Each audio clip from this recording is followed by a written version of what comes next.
everyone relax. This is TOFOP. I'm Charlie Clausen. I'm Will Anderson. Hello and thank you for watching. You all right? Yeah. You okay, mate? I'm fine. I'm fine. It's just it's episode 4 of our bulk record. I'm just warming up. Ah, yeah. Yeah, ready to go. Have you got like something we can Wikipedia just to? Oh, just anything? Just anything. Like what am I most interested in? Well, can I tell you what I was just talking about off mic? Okay, yeah, great. Off mic with Mike the Third. Oh, sorry, I almost got Not a podcast Mike. No, Mike the Third. I had a lovely lunch with Podcast Mike the other day. Oh, did you? Yeah. Oh, good. Well, coffee. We went for coffee, but it was like, can I just a little sidetrack? Because firstly, Podcast Mike appeared on, so this will be a few weeks on from this, obviously, but if you're a Two Guys, One Cup, our AFL adjacent podcast, or if you're just missing Podcast Mike and his contributions to our show, he was a guest for a full episode of Two Guys, One Cup, and he was great. And a whole bunch of people have, who I've run into have mentioned how much they enjoyed hearing Mike on the show, and then he wanted to have a chat about some career stuff that he's doing, and so we just had a coffee up the end of the street. But he warned me on the way there. He said, just so this is not weird, and I hope I'm not telling anything out of school. I don't think I am. But he is learning Japanese. Oh. And one of the things that he is doing to practice his Japanese is that there is a Japanese waitress who works at this local cafe that he goes to. And so they have an agreement that, that they will speak Japanese to each other, and he wanted to pre-warn me so that I didn't sit down. And all of a sudden he's speaking Japanese with Right. this. How do you think? Because I've thought about it since. Because I think that was the polite thing to do, is to give a pre-warning. However, would you have given a pre-warning, or would you have? Because there's a bit of me. Depends how self-conscious I was. I mean, he speaks very, to my ear, very convincing. It wasn't like, He wasn't stalling a lot or... No, it felt very fluent. Okay. And conversational. I think it's amazing. I know... It was impressive. I know someone who taught themselves Spanish in a year using... slurs, which is a horrible way to do it, but apparently incredibly effective. What's the lingo? Duolingo. Yeah. I think that's what Mike's Dua using. Lipa, Duolingo. Yeah, I think Mike's on Dua Lipa. Yeah. I mean, come on. Hey. Duolingo. Yeah. No, she was moving to Spain, and it was a very concentrated, treated it like, school. And so did half an hour each day plus a one-on-one session, like it sounds like Mike's doing, and is now fluent. And I was like, that's incredible. In my mind, I was like, languages take hundreds of years to learn. Generations, thousands of years. But I guess with the technology we have now, and I guess it would be easy if you just applied yourself in that manner. Well, it's the application that is the issue. Yeah, I have a good memory. I'm really good at picking things up, and I have a good memory for sounds and stuff. And so I was like, maybe I should learn a language. But then I was like, what language would I learn? Spanish seems to me to be the one that I think I'm drawn to the most. I don't know why, over French or Japanese or anything like that. But I don't know. I liked when I was living in LA, there's a lot of people who speak Spanish, obviously, and I always found it's a nice language to listen to. Like French is obviously a very lovely language to listen to. A more practical one would be like Mandarin or something like that. That seems difficult, though. It does feel difficult. And when I was in Vietnam, someone was explaining to me that Vietnamese is quite hard to learn because it's tonal. So it can be the same word, but with 7 different tones can mean 7 different things. I was like, oh no. I don't need that. That's fraught for me. I mean, I'd like to learn how to speak English properly. Yeah. Go back to basics and really iron out some of the flaws that I've developed in my speaking of the English language before I move on to another one. I often find when I'm traveling through somewhere like Europe or whatever, where there's lots of countries close together and people often speak 3 or 4 languages, that you're like, growing up on an island nation. It's one of the downsides. It's one of the downsides, right? We're not compelled to learn another language. But, I mean, we were talking a couple episodes ago about hobbies or something to pick up and learn. It's like, if you didn't put that need to be perfect at it, if it's just something that you want to learn for fun, then maybe. But I guess you also need that compulsion for it to stick, right? I mean, I you think can't be as I mean, whatever about it. it would be weird to theoretically, and I guess that's part of how I would think about what language I would choose as well, which is I think that part of Mike's passion about speaking Japanese is that Mike has an interest in Japan and Japanese culture. So therefore, the thing that he's interested in. Who isn't? Yes. So for you, Japanese would make a lot of sense. My niece speaks fluent Japanese. She's living over there teaching at the Whereas moment. I think that that wouldn't be what I would be attracted to as I think like Italian or like that. I could like go and live in Italy and speak Italian, and like that to me feels like I could go, oh yeah, that would be. I wonder what the record is for the most languages someone one can speak. person could speak. What do you reckon it would be? That's a good thing to Wikipedia. You said let's find a thing to Wikipedia. Yeah. The most languages anyone what's the record in the world could speak. Can someone speak every language in the world? Is there someone who is competent enough in every language in the world? Is that a thing that could be even possible if you dedicated your... How many languages are there in the world? I mean, if you take out because then there's dialects like regional dialects. Yeah. And then like you think about indigenous languages as well and how they change as well. Right. Because in Australia, there were like hundreds of nations. Yeah, that's right. Who spoke different languages. Well, before we get to languages, so I just put in what is the record for the most. Do you want to know what the Google searches are? Dicks in mouth. What is the record for the most?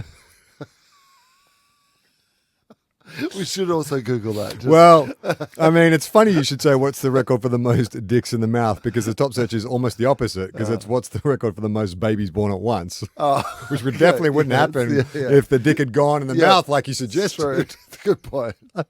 What is the record for the most kids? What is the record for the most goals in a soccer game? What is the record for the most push-ups? What is the record for the most sheep shorn in a day? Okay. You know what? Give me push-ups. I just want to push on the way there. Let's find out what the push-up record. Okay, so I remember push-up king Jake King, the Tigers. Yeah. I think he did like 500 in a day, something I mean, what a bit. That seems low. How many do you think you could do in a day if compelled? In a day? Yeah.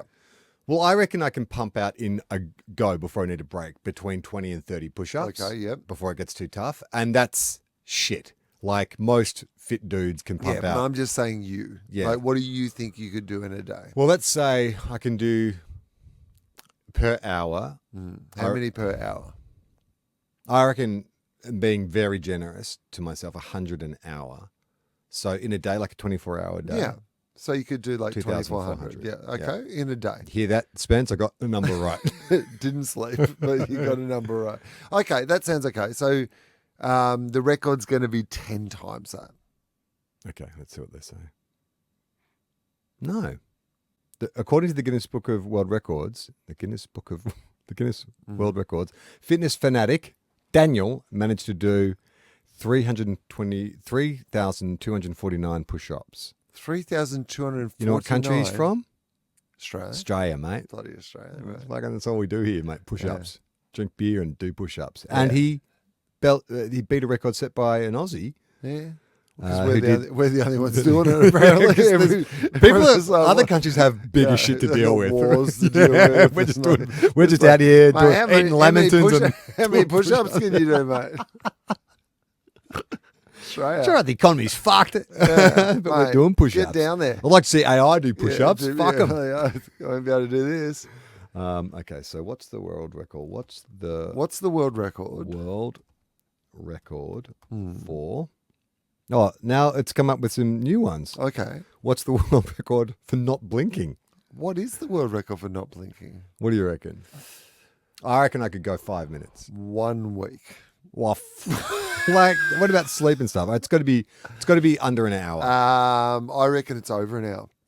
I reckon it's 90 minutes. Think about, so you'd have to get your eyes super moist. I imagine you're allowed to kind of lube up your eyeballs before you do it, but that's got to dry out. Average temperature room temperature. I mean, I couldn't go 10 seconds. Let's go. Ready. Okay. Ready, set. And this is a good reason to subscribe to the Patreon. Will and I are going to have a staring contest. Are we going to Mikey there? No, he's messed up. He's like, right, I'll run a timer. Hang on. All right. So you're going to run a timer. Yeah. I'm going to start from eyes shut. Okay. So on the count of three, we open On the our count eyes. of three, we open our eyes. Okay. Okay. Ready, set, go. I started. You didn't open your eyes. You said the count of three What- and then said ready, set, Did go. I say? Okay. On the count of three. Okay. 1, 2, 3. We're staring. We're allowed to talk. I already My know. eyes are starting to. Oh, you blinked. Fucking hell, 7 seconds. 7 I seconds. told you it'd be under 10. And I wanted to blink from about 3 seconds in. My body was like, blink. You blink, bastard. Longest time not to blink, 1 hour and 31 minutes. That's what I said. Yeah, right. That's exactly what I said. Yeah.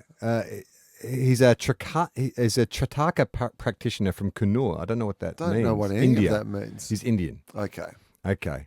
Some sort of meditation technique or something. I'm maybe. imagining, right? Some Yeah. sort of body control. The problem is now I have to type in what's the world record again. What was the original question? I've got no What's idea. the what world- it oh, was. languages. What's the Languages. How world- the most languages someone would speak. Record for Most spoken languages or something, right? yeah. And now it's just gone to sporting ones for languages, for most languages spoken. Mm-hmm. Okay. Ooh, interesting. Okay, guess. 35. Higher. 75. Higher. Lower. 69. Lower. Nice. 61. Lower. 55. Higher. Oh my God. 57. Higher. 58. Higher. 60. Lower. 50. Dear God. 59 languages. Okay. By Ziad Faza, Uh-huh. is a Liberian-born Lebanese alleged polyglot. Well, if you was born in a library, then it makes it easier to learn all those languages. A polyglot is someone who speaks more than one language. Yeah. It sounds dirty, I'm right? poly. I'm polyglot. Yeah, I'm poly, Oh, yeah. fantastic. Because Yeah. me and my wife have been seeing you from no, across no, the no, bar. no, No. no. I can talk dirty in lots of Yeah. different languages, Yeah. but Fazar has he's claimed Oh, to speak.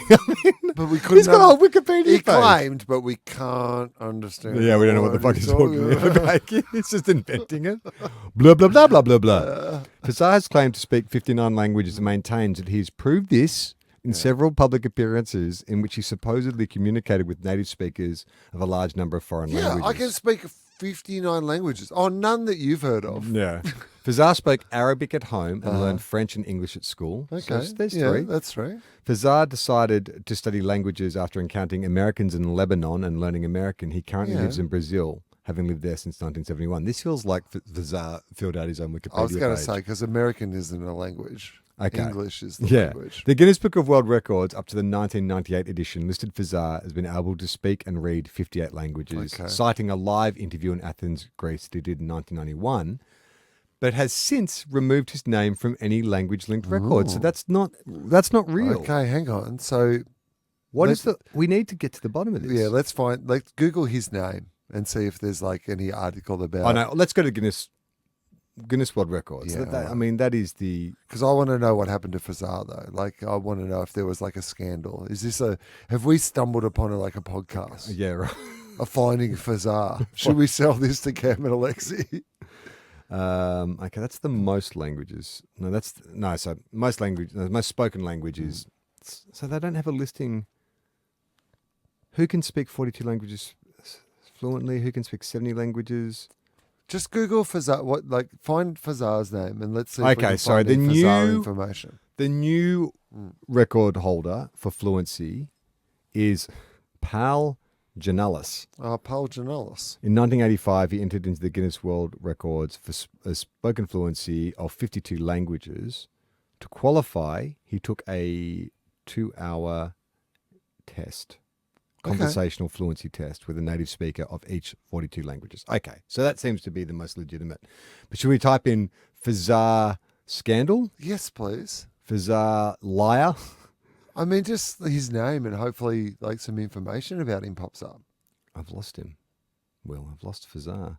Fazar's gone again. Ziad Fazar. Ziad Fazar. Ziad Fazar controversy.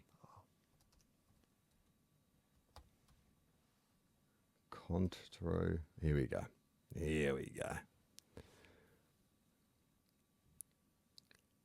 Okay. This is from a website, blog called. Did you fart then? No, it was sorry, I was rubbing my hand against the table. It did sound suspicious. I thought the same thing myself, actually. I was Okay. This is from an article titled Sighed Fazar, Ignorance and Incoherence. Sighed, and this is a blog, so we don't know how credible this is, but why not? Sighed Fazar, a self-certified polyglot who apparently has been notorious for some years on the internet, became a mini obsession of mine over the last few days. Okay, great. It so happens that this it was... feels like a TOFOP episode Yeah, it already. does.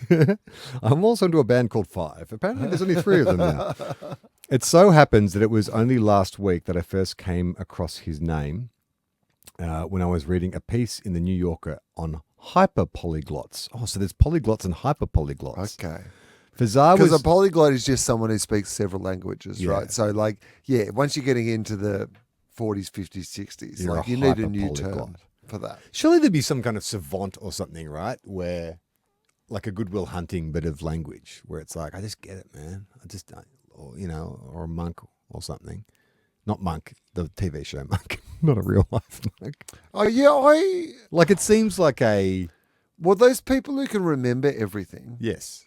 you'd think that if you just learnt languages, you'd be able to remember, although maybe you can't. Sounds like a Twilight Zone episode. Is like you've got an incredible memory, but you're socially awkward.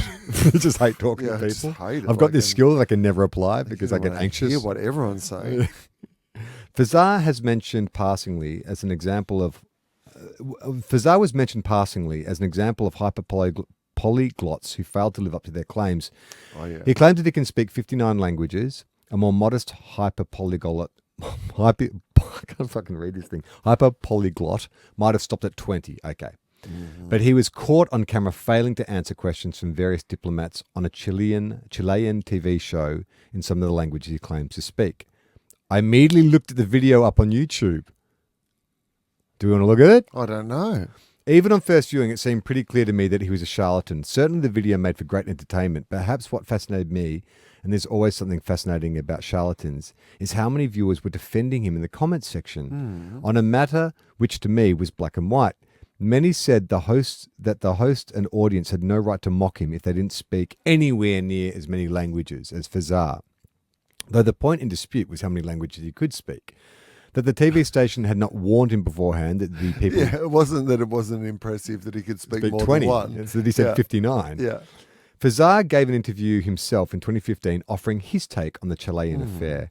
I think this later interview, far from providing a convincing defense, reveals beyond all doubt his extravagant language claims are false.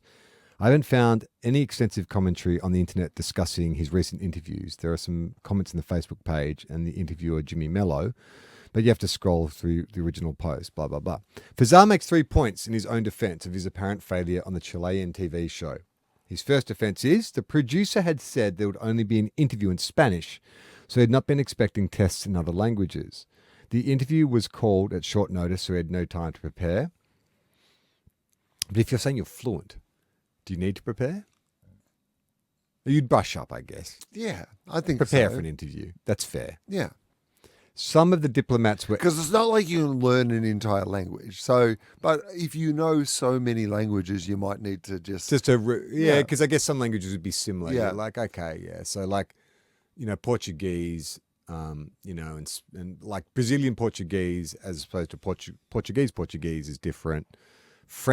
Canadian French is different to real French. Real French. All those French Canadians just switch off their podcast. Furious with me. Sacre bleu! Fuck these guys. I do not want to listen to TOFOP anymore. Sometimes I just want to watch ice hockey and what do I do in French they Canada? just call it hockey. Hockey. Eat poutine. Eat poutine. Listen to Arcade Fire. Are they from French Canada? Yeah. Is that what it's called? Yeah, French Montreal. Canada? Montreal. Quebec. Watch some professional wrestling. Some of the diplomats were envious of his abilities and so were out to trick him. So he's accusing the diplomats of being envious. They're just haters, mate. Don't hate the player, hate the game. Yeah. He became flustered, which prevented him from answering simple questions. Well, yeah. But that's that's the point of a test, right? Like, you're meant to be prepared. Yeah, but sometimes, like, there's The been interview times. is called at short notice. Yeah. That's on you. You say, oh, I'd love to do this. Can you just give me a week to brush up? Yes. You didn't have to accept it. Because the idea is that you can do all these things. You're not saying I can immediately answer any question in any language. Like, I can speak them all fluently, but it's rare that you would be asked to jump from one to the other. Yeah. So if you're saying, hey, let's do an interview in, Spanish right now, I can do the whole thing in Spanish. But if you suddenly are throwing in some Portuguese or some like English, then maybe. Okay, this is the video. So let's just see. I mean, How long is the video? I don't know. It doesn't give a time there. Let's just see to see what's going on. If we can.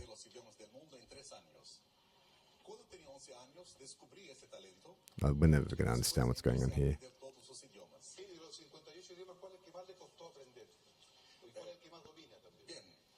I have no idea what's going on.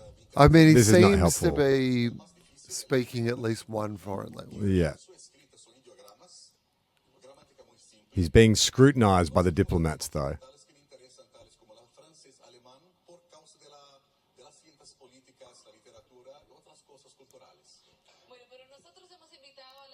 Oh, this would be amazing if I spoke multiple. If I was a polyglot, I'm sure this would be fascinating, but I don't understand anything that's going on. No. Okay, so this guy continues. We would probably never know what the producer and Faza agreed to before the interview, but even conceding that the producer didn't notify Fazar that he'd arranged diplomats to test him, this has nothing to do with the fact that he was shown to be unable to speak or understand Finnish, Farsi, Russian, Chinese, Greek, and Hindi, languages he had claimed to be fluent in according to the Guinness Book of Records on the show. Now, his standards of fluency may be quite different to those held by his critics. Okay. One would normally think that if one claims to be fluent in a language, one is expected to be able to deploy that language at a moment's notice. So that maybe is a definition of fluency. At one point, Fazar seems to reject this standard in the 2015 interview, listing the 15 languages he can speak without preparation. These are Arabic, French, English, German, Spanish, Italian, Portuguese, Russian, Polish, Norwegian. By the way, this is all impressive. Yeah. Like, it's amazing. Man, 15's heaps. Yet he appears not to reject the description given by Mello that he can speak 59 languages. Confusingly, he then proceeds to say that he does not speak at all the remaining 44 languages. For him, language ability is an all or nothing matter. No such thing as basic or intermediate levels. As far as I can make out, he seems to be content to say that he can speak 59 languages, but 44 of those he cannot speak at all. So, Well, without preparation. yeah, he can speak 15 languages, Yeah. I think is what But we've maybe established. those 15 languages are enough to have a base for all the other languages if you then can do a week of preparation and get your head around, like... Well, you it's can like use conversational, like people say, like you understand conversational, but you're not an expert on it. So he could sit with people like Russians and understand what they're talking about and maybe could converse, but he's not fluent. Yeah, but you'd have to, like, say, for example, you speak Russian and whatever, there's a similar language that is not the same, but is like based on or, a cousin to that language. So if I speak fluent Russian, can I then go along and so if I understand rugby union, like I get all the rules of rugby union, but I have to go and play rugby league, which does have a different set of rules. But if you give me a week, based on the fact that I know all these things about how to play rugby union, I can also work out how to play rugby league, right? Because I already know enough stuff that like I could apply myself and learn how to do that. And I guess also too, like the question is, you're right. There'd be a baseline around certain languages. Certain languages would be similar to each other. So you might kind of say, yeah. I mean, and this is me generalizing, but like I speak Spanish fluently, Italian and Portuguese. Yeah, the similarities. because they're similar. Like They're very, but you're not right? fluent and you don't spend enough time like you do with Spanish. Yeah, but with the amount of Spanish I speak, if you give me a week, I can come back here and sort out some Portuguese. I guess the question is, why did he voluntarily go to the Guinness For Book of Records? fame and recognition, Yeah, glory. but knowing that he was going to be exposed. I mean, if but maybe he tested. didn't know he was going to be exposed. Maybe he was like, Or it comes down to your then standards it's a of gravy fluency. from now on. Or jus. Yeah. I mean, at least you could tell people to fuck off in at least 15 languages, potentially 59. I mean, he said, "Oh, you've just asked me the wrong question." Imagine if he was just like everyone was just an answer. He was like, "Fuck off" in that language. He's learnt fuck off in 59 different languages. Do you speak Portuguese? Fuck off in Portuguese. Now, Will, as is tradition on a bulk record day, we like to clean out the mailbag. So I thought I'd dip in. Yeah. Don't worry, crack the packheads. Crackheads? Crackheads? Well, yeah. Crackheads Crack, and crackheads. crackheads and packheads. Crackheads and buckheads. We haven't forgotten that segment's coming up, but I did want to just address a few Yes. of your emails. A lot of Amy love. She's traveling around Europe. Following Instagram, she seems to be having a great time. Great. This is from PB, Peanut Butter. Amy and Biscuits. Hey, gang, thanks for all the entertainment over the years. Long-time listener here and part-time Patreoner. I try my best. Well, we appreciate anyone. We appreciate whatever any you can effort. do, any way you can. And we are continuing to refine the Patreon experience to best maximize value. Yeah, maximize value.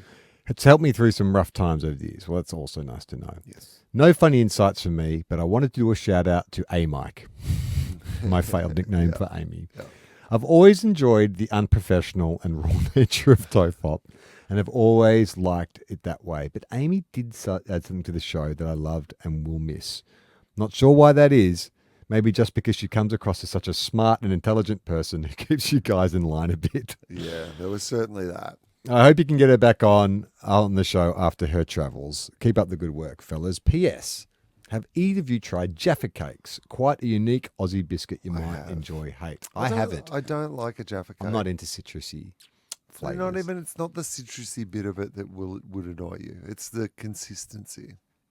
They were actually on sale at Aldi's. I did consider them, but if we never crack that pack, no. I We might get to a Jaffa cake at some stage. Depends how many years we do this biscuit thing for. You know what always amazes me doing this show? Well, not amazes me. It's just like sometimes things just take flight, especially in the minds of our audience. Oh, yeah. We'll mention something and one of those things is white dog poo. I mean, honestly. Like I never thought I would get so much correspondence over white dog poo. This is intriguingly titled White Dog Poo Memories of Granddad. Oh. What a beautiful biography. It's like Memoirs. White Dog Poo Memories of Granddad. Oh, man. Have you read the latest Tim Winton? That's amazing. It all happens at the surf beach. Medium time listener, first time caller. Okay. What do you think? In 14, it's been on there for 14 years. What's medium time, you think? 7. Okay. Yeah, you're probably right. Adam Spencer, check that out. There's a mild white dog poo, WDP trauma, in my family that recently came to head around the same time as your episode of the same name. As has been well covered, when we were young in the early 90s, white dog poo, which she's shortened to WDP, which I love. Yeah, It's so great. You know me. WDP was everywhere. And Everywhere. Yeah. Like you couldn't, in summer, it felt like you couldn't walk over a nature strip without seeing WDP. I mean, I think it was more visible than RDP, regular dog poo. DP. WDP was everywhere. And one day my sister and I persuaded Mum to call the science guy on the ABC radio to ask about it. Who would Dr. that Carl? Would that have been Dr. Carl in the 90s? Probably How long would has have he been doing Dr. it? Carl still. He's been doing it for a very long time. And so Dr. Carl, by the way, may have already have been a TOFOP with Friends guest in the last couple of weeks or coming You've done up. a philosophy with him? Yeah, I have one. So you It was like- downgraded him to TOFOP with Friends. Well, so we don't do repeat philosophies now. That's right. The new world is it's all fresh philosophies. And so if somebody's a returning guest, we do TOFOP we with downgraded him. Friends. You flew business. Welcome to economy. It's also like it's okay to ask someone for 2 hours once. Yeah. But like not in a repeated way, you know. But the other thing is he was like I think my second or third ever guest on philosophy. So apparently, because I still listen to him on Triple J, and who's the girl who hosts the show that he goes on? I'm terrible with the host of Triple J now. Anyway, she was saying that she Googled young Dr. Carl when he was, because he was telling this story about dating a girl. He'd been studying in New York or working in New York and met this girl. And she Googled a picture and she said he was fucking hot. He was hot. Yeah. Did you know that? Yeah, I was aware. Oh, really? Like a hot how? Give me like a celebrity simile. You could Google it. Why don't you just Google young Dr. Carl and see the photo, and then you can I'll come up with it. Yeah, you can describe Young it to people. Dr. Carl. Yeah. Cruz. I don't know how to spell. Yeah, Oh, here we go. it'll- It's come up. Yeah. Oh, fuck, he was hot. Yeah, like, look at that. He's got kind of like a young Colin Farrell. Yeah, it had like but also kind of like Swarthy. It's a look that would still work. Oh, yeah, totally. He Like- could be like, like, Dolce & Gabbana. Look, I mean, that photo looks like it's from a perfume ad. Yeah, totally. Yeah, real hottie. Yeah. All right. So Just goes to show, nerds can be hot. Don't let anyone tell you different. Dr. Carl has written an autobiography. He's got a fascinating life story, so he will have either just been on or is coming up as a TOFOP with Friends guest. I remember once, like when I was in uni, hearing he was on, and someone called up and was like, "What's the heaviest thing in the world?" And Dr. Carl was like, "Well, what do you mean? Can you give me a bit more context?" It's like the heaviest thing in the world, like, and Dr. Carl, and he was struggling to kind of find, Get his head get his head around around it.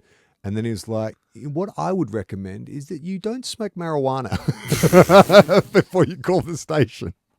It's like, oh, Dr. Carl with a zinger. I mean, it is an interesting question now that I think about it. Though. But Like, is the what world the heaviest thing in the world? Is it the a, planet like, itself? If you were like, what man-made object is the heaviest thing in the world, that's for easier. example? But I guess you couldn't say like, Mount Everest or whatever, because it's connected to like a tectonic plate. It's kind of like part of the world. Yeah, So it's not really of the world. What object has to not be connected man-made. to the world is the heaviest thing in the Yeah. world? It's a good question. What do we call Dr. Carl? I'll ask Dr. Carl Yeah. when I have him on. And he'll be like, you should smoke stop. less marijuana. And I was like, yeah, that is actually good advice. So she made it on, and they talked about the calcium, and everyone laughed until 10 minutes later when the phone rang, and it was Granddad berating his daughter, my mum, about how uncouth it was that she was on the radio talking about poo, and what if his friends were listening. It was instructive and crushing, and I think about it every time WDP comes up. It's less often these days, as we know. My granddad fell very ill around the time of your WDP episode and died a short time later. It was curious then that it came up again for the first time in years, and the subsequent weeks of letters from other listeners referencing WDP has been very comforting to me and has kept the family front of mind and had me wondering constantly about the mysteries of the universe that brings white dog poo to your feet and to your heart. Oh my God. Cheers, fellas. Happy you're here. Well, Thanks, firstly, condolences. But that is also like sometimes when a piece of art, like, has an intention, like, and you're like, oh, this is so clearly this thing is made to make us feel this particular sort of way. And then sometimes you realize it's not that. Like sometimes it is just white dog poo. Yeah. And people find their own meaning in it. Yeah. It is also, it's one of those things too where, like, in this era of nostalgia, I think that when someone brings up something from the past that was just so commonplace, and you don't remember the point at which... Where did it go? You know who I was thinking about the other day that was like so commonplace for a while? The actor Benjamin Bratt. Yeah. I just thought of him the other day. I'm like, do you remember when he was everywhere? He was dating Julia Roberts and he was the hot Latino on, was it NYPD Blue or one of Law and those. Order? One So I of was like, oh, what's happened to... And this is the great thing. But about he the was internet. in something recently. Oh, he's wasn't still, he? he's definitely... Yeah, I saw him in something and he looks not that long ago. Like there's certain people that are like, oh, you're just handsome forever. Yeah. You started off handsome and you're just getting better. I mean, Like he's all silver now. all the other thing is, I would say, is this might be the right time because this is the Brat era, right? So, Okay, and this is why we need Amy back on the show. What does Brat mean? I've heard it, but what does it mean? well, it's Charlie XCX. Yeah. And like it's Brat, it's the Brat summer. Okay. You know how like there's like a Hot guy summer summer or and like hot girl whatever. summer, There's always something. White boy summer. Yeah. Yeah. So this is, it's Brat Summer. Oh, good. So we've been notified. And it's like there's a color. There's the Brat Green, Okay. which is the kind Green's of, good. I wear green. Yeah. So like, What colour? and Like, I mean, what color? What color green? What shade? I mean, green? I can show you the like because I did download the Charlie XCX album to have a listen to because unlike Ben Elton, I take my responsibilities as a social Too popular- commentator seriously. popular culture. So I was like, you know what, I should actually get. I referenced Charlie XCX last time we were together, and you didn't know what I was talking about. That's Brat Green Oh, right there. it's pea green. It's a bit pea, I will say, but it's Brat. Okay. And, So what's the instructions for Brat Summer? I reckon Brat's got a bit of. Why don't you Google what Brat is? Oh, shit. But I'll tell you what I think Brat is. How many times today have you said, "Why don't you Google Well, that?" you said, do you Yeah, have it's anything to true. Wikipedia? Yeah. And so all I've been saying is, why don't you? What this feels like? So, but I mean, but What is is it Brat? spelt different? Why don't you just say what is Brat? What? Yeah, but what is? It'll Brat? come up. It's the biggest thing that everybody's talking about. How do you invent these social zeitgeist things, and can we do it? Or are we too old? I mean, no one wants we're to hear too from old. two No, middle-aged white guys. If we're just like, oh, it's, What's radical, dudes? Yeah, everyone relax. Okay, nothing's coming up.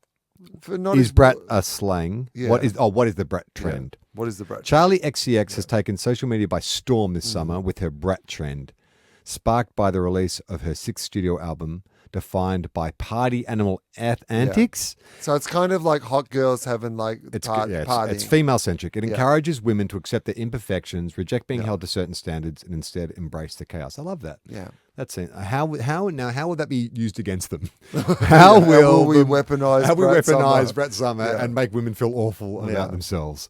There'll be a Brat. Well, here we bash. go. Oh, here we go. Daily Mail, Right, very okay. next entry. Now there's a Brat diet.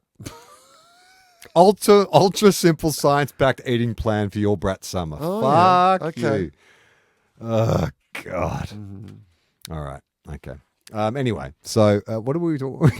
Benjamin Brat. Oh, Benjamin And Brat. that's what I'm going to have. I'm going to have a Benjamin, Brat summer. So all that means is Yeah. you just need to look excellent for your age. Well, I think that'd be great, right? Yeah. And you know what he's done, which I was looking at photos of him on Instagram and going, oh, I want to embrace this. Is he's entered his Brat era, but Yeah. his Brat era consists of like designer shades that he wears. Like he obviously needs glasses, Yeah. but he's got cool What did you call the shades? designer. Oh, designer. I thought you said Zionist. I was like, Yeah, what yeah. the fuck just He's got some very firm opinions Firm about the opinions. Middle East conflict. Wow. No, designer shades that he wears to everything. So he obviously needs glasses all the time. Yeah. And so he's just got very cool tinted, a bit like Bono, but less Yeah. pretentious, like not as dark. Like they've got, I think, a blue tint to them. But he's just like, it's got the vibe of someone who's constantly wearing sunglasses. Like a bit. director. He looks like a Yeah. director. Uh-huh. But he's also got this like great little goatee. I mean, Oh, that yeah. only, I think like, Latino men can pull off Yeah. a bit better than me. Yeah. You'd look terrible with I that. would, You'd yeah. look like I've tried it. you had some bad internet opinions. I look like a guy who's going to Comic Con as Robert Yeah. Downey Jr. Yeah, totally. Yeah, I'm Iron Man too. Yeah, oh, look at me. I'm a 45-year-old guy who built this costume in my basement. But yeah, he looks good. So I'm not gonna have a Brat summer. I'm gonna have a Benjamin Brat Yeah, summer. me, I'm which is having why I a- embrace being Yeah. older and Benjamin Brat Summer. maybe I'll get some. That's actually what we should start. Is Benjamin Brat Summer. So all you old middle-aged Yeah. dudes out there, let your hair go grey. Yeah. While your daughters are having their Brat Summer, Yeah. you can also have your Benjamin Brat Summer. The only thing about the Benjamin Brat summer that I was like, oh, I can't live Yeah. up to that, especially living in the Northern Rivers, is he's always got really nice clothes. Ah. Every photo I see of him, it's just like a nice tailored suit, nice shirt, nice pants. Like he's got good style. And it's like, I would like to have nice style if I didn't have but you don't to. live in the right place. I for don't live in the nice right style. place for No. it. And I also just can't be fucked. You'd look out of place too. Yeah. And I'm kind of like, I'm not that body type. Like I don't No. have that slender kind of, can hang anything off me body type. So can I still have a Benjamin Brat summer? Yeah, because it's an ethos. So yeah, okay. Like it's a spirit animal. Yeah. It's about living your best life. It's about embracing your imperfections, but making them stylish. Yeah. He can't see, Yeah. which to some people would be a flaw, but he's leaned into it and it's actually made him even cooler. Yeah, I think sometimes I cling to, it's not like my imperfections, but I'm clinging to, because I always think that like white trash looks good on me. Like if I wear kind Yeah. of like, But is it leaning into... it's leaning into, it's not the embracing the imperfections. It's No. like, I don't want to try and I can Yeah, adopt this. it's protective. I'm appropriating Yeah. a culture. Whereas, yeah, you can have like a Benjamin Bratt Summer. Hi guys, this is from Nicole. Hi guys, I was watching the new Despicable Me movie. Uh-huh. The new character Maxime has hair like Will's. Has anyone brought that up to you? No. Should we look it up? I don't get involved in a lot of Despicable Me discourse. Is that the Minions? Yeah. Yeah. Here we go. It's not really my thing, the Minions. No, I don't think I've ever seen Despicable Me. Oh, it's a woman. Okay. She does have hair. Well, yeah, I mean, it's a what do you call that? Like a quiff of some quiff kind? of some kind. Yeah. Yeah. Okay. Very good, Nicole. Thank you for your email. I think Fosdyke nails your hair better than anyone, than any other pop culture reference. Like, he nails my hair better than my hair looks most of the time. Most of the time, the reason I wear a hat is because I can't live up to the unrealistic expectations Foz has given me for what my hair might look like. You know what was hilarious? So I caught up with Foz. He was in hilarious. About 3 weeks ago. Foz was in the Northern Rivers. He's for his sister's wedding, so we caught up and had dinner one night. Up there with all the humidity in his look, he must have been a fuzz. Come on, those are all great jokes. So Foz and Amy met me and Jem for dinner, and we'd been doing this workshop with my friend Damien Morshalling, who's an actor people might know from Underbelly and Blue Heelers and stuff. And the funny thing about this workshop is that I wasn't participating as an actor. I was participating as a writer, but Damien was acting. But the person facilitating the workshop and stuff, they kept saying, you and Charlie, it's so funny when you guys are side by side. You have so many similarities. You guys, you could be mistaken for each other. I've known Damien for like 20 years. Not once have I ever thought we look alike or we have anything really similar. But it was just this conversation that was happening that day during this workshop. Anyway, I tell Foz to meet us at this restaurant in Bangalore. And so Damien's taken a separate car and we're going to our car. Damien gets there first. Foz walks into the restaurant, sees Damien and walks up and says, hey, Charlie, and like gets up to him and to give him a hug. Like, and then realizes at the last minute, oh my God, you're not Charlie. Still fine, like misunderstanding, but that we're all there to meet each other. And then I posted a photo of Damien and I from the workshop on Instagram, and all the comments underneath were like, oh, twins, you guys look so similar. And wow. it's weird, right? At this late stage of a friendship. Well, maybe you've grown into each other's looks more. Well, what someone said, which I thought was interesting, there's a photo of us side by side at the beach, and Damien, he's got like a little mow, but mainly clean shaven with a little mow, but I was there with my full non-trimmed beard, like Bushman beard and long hair. And someone said, Charlie on the left pre-child, Charlie on the right after child. It's like, oh yeah, Damien doesn't have kids, you can tell. This is a question for you. This is from Jack. Will, this is in the era of becoming Keanu's friend. Have you considered that you may be a fantasy friend in a fantasy friend chain, or a babushka doll situation, if you will? Just like you fantasize about becoming friends with Keanu, no doubt there are many fans of yours who dream about becoming your friend. Also, do you think Keanu has his own celebrity friend fantasy? And if so, who would that be? How far up or down could this fantasy friend chain go? Okay, so let's start with the first. Definitely there's people who you'd be a fantasy friend. There's a parasocial relationship with this podcast. I think there's lots of people who listen to this and think, oh yeah, it would be great to hang out with Will and Charlie, or Will or Charlie.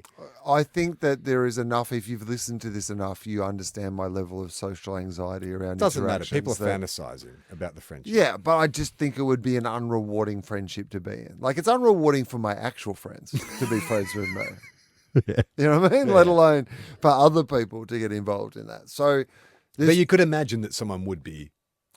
I just want to put a pin in that for a second. I bought Keanu's book. You know, he's written a book. No. He's written a novel.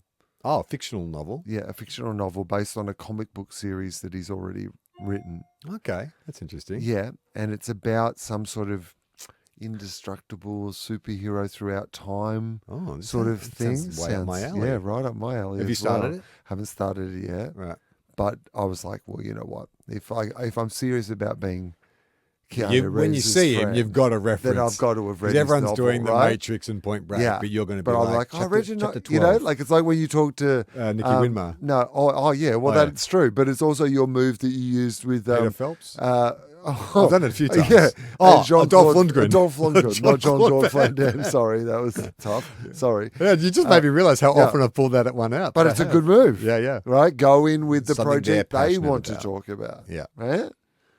And I mean, I think I used it with Tony Martin a bit, which is like, I know Sizzletown is like, I mean, also it is a work of genius, so it's easy to talk about.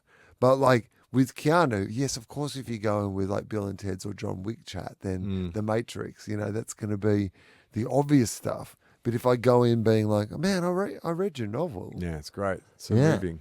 That bit where the man was indestructible. Yeah, loved it, man. Great. I think, does Keanu have a fantasy friend? I think he would, but I reckon it would be something a But bit not more, someone not in like that, Hollywood. It wouldn't be a higher status level in Hollywood. No, it would be like a philosopher. Yeah, like some monk or something, or someone from some band. Yeah, or like, yeah. Or maybe someone who built like a guitar or a motorbike or Jack something. White that, like, or something. Or maybe that's too Hollywood. No, it'd be something more high-minded. It'd be like a novelist. Or And it would something. be like, well, I think this is like, also he's like quite into that world of like comic books, graphic arts, like, other cultures. Someone who made a particular sword or Who's like the guy, Yamazaki? No, the guy who does all the... Kawasaki. No. No, what's his actually, name? motorbike. Oh, He yeah, does like motorbike. motorbikes. That wasn't what I was trying to say, but Kawasaki, yeah. All right, last mail before we get to crack that pack is... Now, what I often do when I'm getting mail to prepare is I scroll through the mail, I sort of star it, and then I'll write a little description to remind myself. This one just says strangle wank. Okay. My dearest Clara, Uh-huh. listening to Read It in Seth Rogen's voice. Now, just to give you context, a month ago, in our break, we played some Patreon episodes to fill in the gap. And so we were talking about Taylor Swift's cat, Clara. Do you remember? So her cat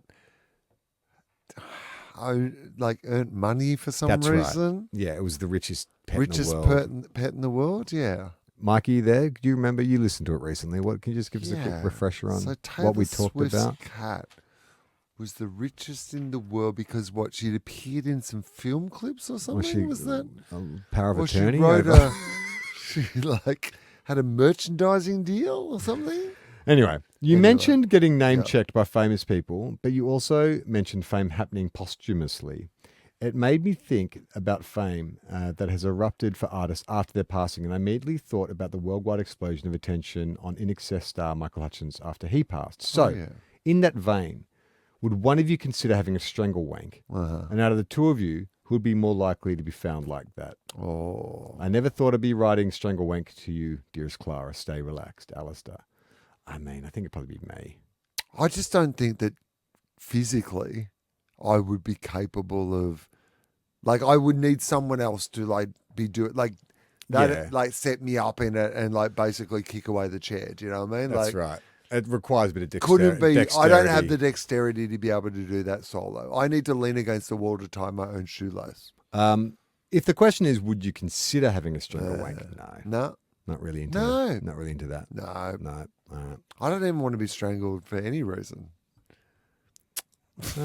Is there any reason you want to be strangled? I'm not like, and I've never felt the desire to strangle anyone else either. I know that is like a prevalent thing in modern like sex and porn and stuff, is like people choking each other and stuff, and whatever you want to do as long as it's consensual and safe. But it's just not something that I find desirable in any way. No. Hey, Will, guess what it's time for? Oh, it's Simp Biscuit. Oh, yeah. Simp, time for Simp Biscuit. Let's crack that back. No. The thing is, it'll be here, and then we'll crack the pack. We'll crack that back. What pack are we cracking this week, Charlie? All right. So, look, we've been all around the world. Well, we've been all around the supermarkets, Yeah. but we're going to finish on a tried and true classic, Oh, Arnott's mint slice. the mint slice. Now, before we Interesting. crack that pack, just Yeah. give me your first impressions mint of mint slice, slice. memories. Well, just like, where do you rank it in terms of... don't like- think about it. Okay. It's not Feels like- it's not a treat for you? Nah, Oh. feels like that was a treat when I was a teenager.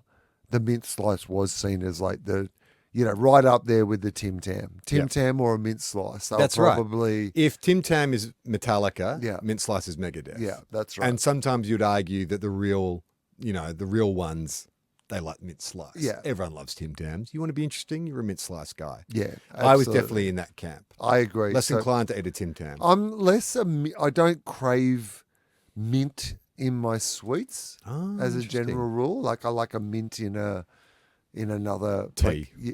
mint tea, or like in a Vietnamese meal or something like that. Yeah, like, savoury. Savoury mint. But I don't know if I would be naturally going, like a mint desserty flavour. I'm not like a choc mint. I don't go for like Ice cream, mint ice cream? No. Okay. It's not my desire. I'm a big fan of mint. I like it sweet. I like it savoury.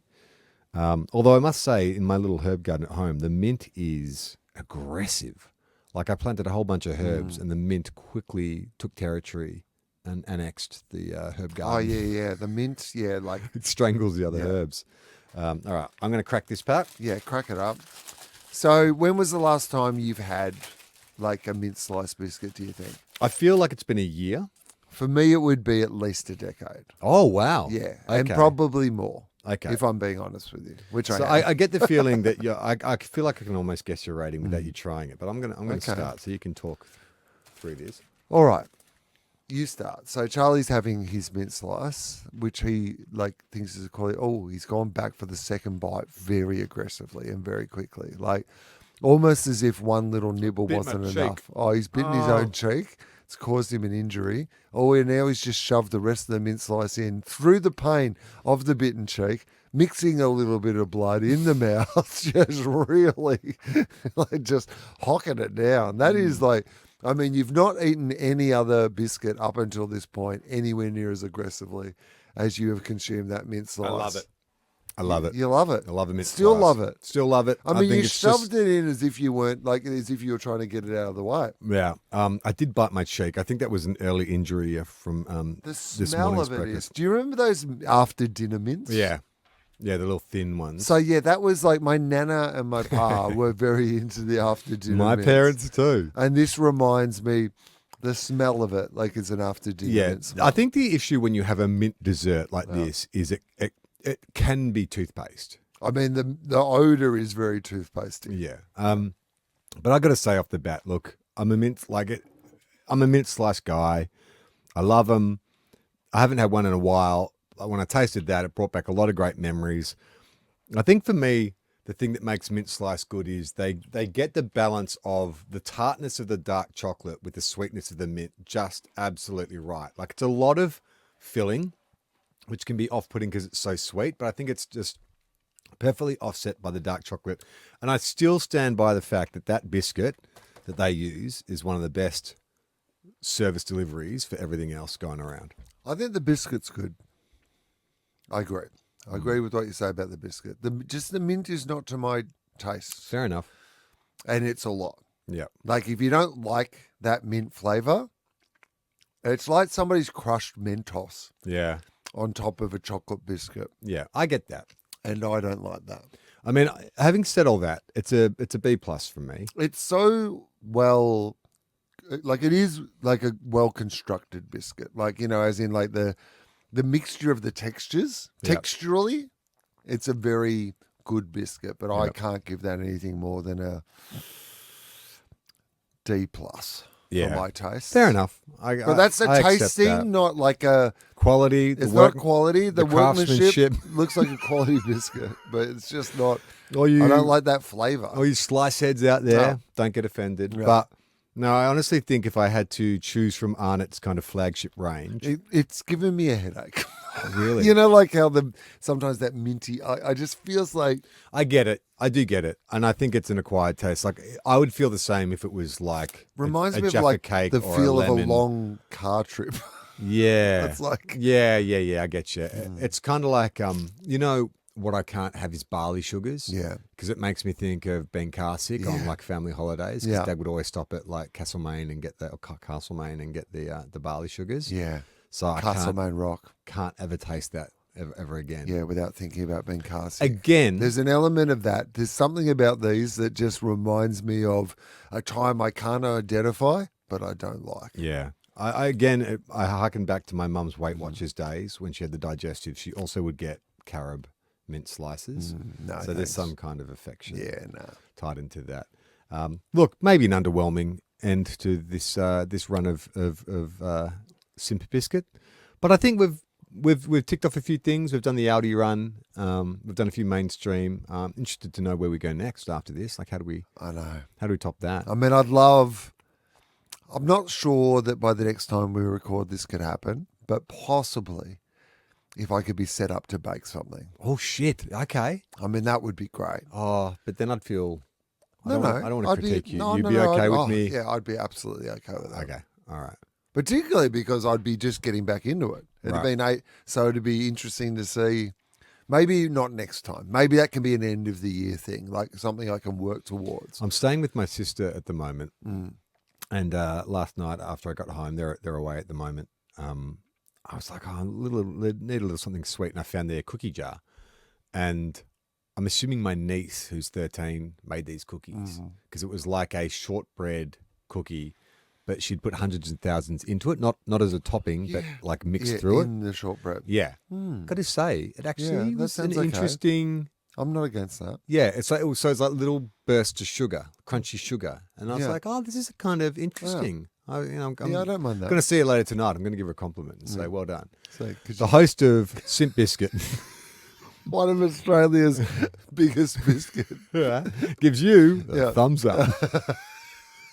I give you a C+, which is better than average. Okay, that is TOFOP this week. Will and Adam are back on tour. Look, at this stage, there may not be tickets available, but if there is, they'll be at comedy.com.au. Melbourne, Sydney, Adelaide, Wollongong, and Newcastle. The place that it's most likely to still be tickets available is Wollongong. And we've got TOFOP Live coming back to the Basement Comedy Club. Tickets are selling quite fast. Yes, so if you want to get in, click the link in the episode description or go to everyonerelax.co. And hey, best way to support the show, still patreon.com/everyonerelax. If you can't give a $1 donation, just tell a friend about the show. Get the listeners up. Yeah, Get spread the numbers the word. Up. Let people know. Say, hey, you got a hot biscuit take? Yeah, do you like biscuits? And people who search Wikipedia when they run out of stuff to talk about? We got the podcast for you. A perfect pod. Do you like format-less podcasts where people just talk? From one week to the other, it's completely different. Where they make promises about things they're going to do or talk about and never fulfill them? Are you a sort of person who comes up with grand ideas and has no follow-through? Then we have a podcast that will make you feel good. Everyone relax. I'm Charlie Clausen. I'm Lansing.